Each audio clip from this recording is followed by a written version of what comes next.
அனைவருக்கும் வணக்கம். சற்று முன் வெளியான முக்கிய அறிவின்படி குடும்ப அட்டைதாரர்கள் அனைவரும் பயன்பெறும் வகையில் ரேஷன் அட்டைக்கு பணம் வழங்குவது குறித்து தற்போது முக்கியமான மகிழ்ச்சியான அறிவு ஒன்று வெளியாகிறது. இதை பத்தி விரிவாக வீடியோல பார்க்க போறோம். வீடியோவை கடைசி வரைக்கும் ஸ்கிப் பண்ணாம வருங்க. வீடியோக்குள்ள போறதுக்கு முன்னாடி இந்த வீடியோ லைக் பண்ண பிரச்சனைக்குங்க. உங்களுக்கு மத்திய மாநில அரசின் சலுகைகள் குறித்த தகவல்களை துல்லியமாக தெரிஞ்சுக்கணும்னா இந்த சேனலை சப்ஸ்கிரைப் பண்ணிக்கோங்க. வாங்க வீடியோக்குள்ள போகலாம். தமிழ்நாட்டில் உள்ள அனைவருக்கும் பொது விநியோக திட்டத்தின் கீழ் முன்னுரிமை மற்றும் முன்னுரிமையற்ற குடும்ப அட்டைதாரர்களுக்கு அரிசி, கோதுமை, சர்க்கரை மற்றும் சிறப்பு பொது விநியோக திட்டத்தின் கீழ் துவரம் பருப்பு மற்றும் பாமாயில் ஆகியவை அனைத்து ரேஷன் கடைகள் மூலமாகவும் விநியோகிக்கப்பட்டு வருகின்றன. அந்த வகையில் தமிழக மக்கள் பயன்பெறும் வகையில் ரேஷன் கார்டுகள் மூலம் இலவசமாகவும் மலிவு விலையிலும் உணவுப் பொருட்கள் வழங்கப்படுகின்றன. தமிழ்நாட்டை பொறுத்தவரை முன்னுரிமையற்ற குடும்ப அட்டை, முன்னுரிமை குடும்ப அட்டை, சர்க்கரை விருப்ப அட்டை, அந்தியோதயா அன்ன யோஜனா மற்றும் பொருளில்லா அட்டை என 5 வகையான ரேஷன் அட்டைகள் செயலில் உள்ளன.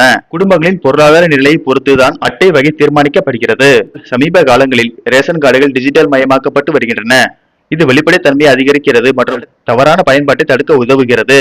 தற்போது புதிய அட்டைக்கு விண்ணப்பித்து பெயரை சேர்ப்பது அல்லது நீக்குவது, முகவரியை மாற்றுவது போன்ற பல சேவைகளை ஆன்லைனில் விண்ணப்பிக்கலாம். www.dnbds.gov.in இணையதளத்திற்கு சென்று புதிய அட்டைக்கு விண்ணப்பிக்க முடியும். இந்நிலையில் இந்த பொது விநியோக திட்டத்தில் மத்திய அரசு மிகப்பெரிய மாற்றங்களை கொண்டு வர உள்ளதாக தகவல்கள் வெளியாகியுள்ளது.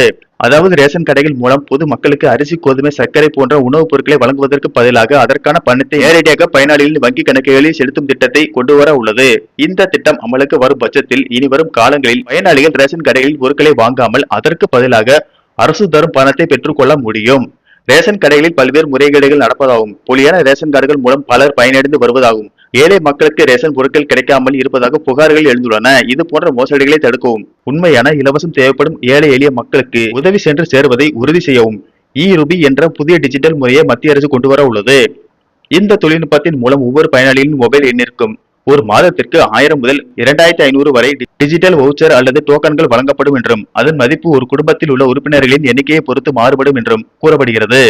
இந்த தொகையை கொண்டு பயனாளிகள் ரேஷன் கடைகளிலும் அல்லது வெளிச்சந்தைகளிலும் பொருட்களை வாங்கிக் கொள்ள முடியும்.